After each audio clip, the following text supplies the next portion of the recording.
Hello বন্ধুরা, কেমন আছো তোমরা সবাই? আশা করছি সবাই খুব ভালো আছো, সুস্থ আছো, আর আমিও খুব ভালো আছি। তো আর একটা নতুন ব্লগে তোমাদের সবাইকে জানাই অসংখ্য অসংখ্য অভিনন্দন এবং ভালোবাসা। তো আজকে একদম ছোট্ট পুচকে একটা ব্লগ তোমাদের সাথে শেয়ার করব। বাইরে দেখো পড়ছে বৃষ্টি, আর আমি বাইরের বাসি কাজ যেটুকু ছিল সেটুকু কমপ্লিট করে চলে এসেছি ঘরে।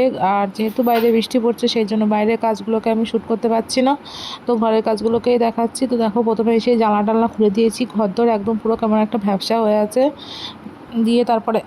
দিয়ে এখন চলে আসলাম বিছানাটা ওঠাতে। তো রাতবেলা মশারি টানাতে হচ্ছে, কারণ বৃষ্টি পড়ছে তো বাইরে, কখন সাপ পক্ষী ঢোকে সেই জন্য। আর মশাও আছে কিছু কিছু। তো তারপরে দেখো সুন্দর করে আমি মশারি টশারি তুলে নিয়ে বিছানাটা তুলে নিলাম। আর তারপরে এখন চলে আসলাম এই যে ব্রাশ করতে। ধীরে সুস্থ একটু ব্রাশ করারও টাইম পাই না অন্যদিন, আজকে একটু টাইম আছে যেহেতু আজকে বৃহস্পতিবার, বড় অফিস নেই।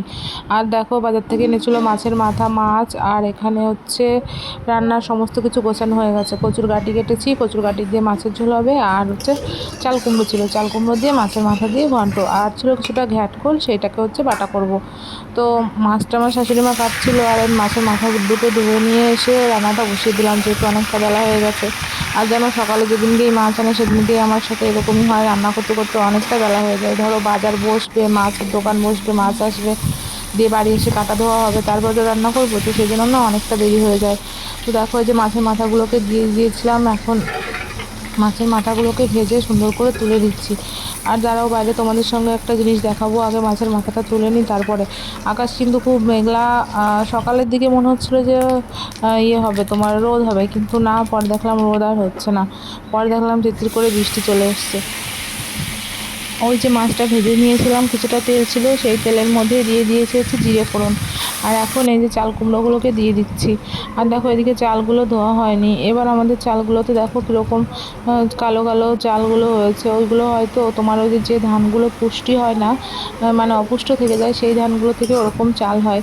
তো তারপরে দেখো চাল কুমড়োটা একটু ভাজা ভাজা করে নিয়ে তার মধ্যে হলুদ, লবণ আর কাঁচা লঙ্কা দিয়ে দিলাম। আর এইদিকে দেখো বাইরে টিপটিপ করে কিন্তু বৃষ্টি শুরু হয়ে গেছে। তো তারপরে একটু ভাজা ভাজা হতেই মাছের মাথাটা দিয়ে দিলাম। আর আজকে না উনুনে রান্না করতে প্রচুর সমস্যা হচ্ছিল, কারণ বাইরে বৃষ্টি পড়ছে, জ্বালানি জ্বলছিল না। এই দেখো বাইরে এখন একটু আগেই টিপটিপ করে পড়ছিল, এখন দেখো ঝমঝম করে বৃষ্টি শুরু হয়ে গেল। তো তারপরে এই যে বাকি মাছগুলো কাটা হয়ে গেছে। এখানে ছিল জাপানি পুঁটি আর পোনা মাছ মিশিয়ে ছিল, দু ধরনের মাছ দিয়ে। এই মাছগুলো এখন ভেজে নিয়ে ওই যে গাটি কচু দিয়ে ওটাতে রান্না করব। আর ওইদিকে আমার ভাতটাও প্রায় হয়ে আসলো। আর এই কড়াইটা কিন্তু আমাদের অনেক পুরনো কড়াই, এটাতে রান্না হয় না। তো আজকে এটা ছিল, এটাতে সামনে পেলাম, এটাই রান্না করলাম। তো তারপরে রান্না বান্না করে দেখো স্নান টান করে চলে এসেছি, আর এখনও খাওয়া হয়নি। আর বাইরের পরিস্থিতিটা দেখো কী অবস্থা, চারদিকে শ্যাওলা কাদা। তো যাই হোক এখন যাবো খেতে। উঠোনটায় দেখো কি প্রচণ্ড পরিমাণে শ্যাওলা জমেছে, এমনিতে ঝিরি ঝিরি বৃষ্টি হচ্ছে, সেই জন্যই মনে হয় এত শ্যাওলা। তো এই যে এখন আমরা খেতে চলে আসলাম, আর আমরা খাচ্ছিলাম, আর আমি আর আমার ননদ গল্প করছিলাম। তো আজকে ছোট্ট ব্লগটা তোমাদের কেমন লাগলো অবশ্যই আমাকে জানিও। আর সবাই খুব ভালো থেকো, সুস্থ থেকো। আর এই যে আমরা এখন খাওয়া দাওয়া করছি মাছের মাথা দিয়ে চাল কুমড়ো দিয়ে, এটা খুবই ঝাল হয়েছে।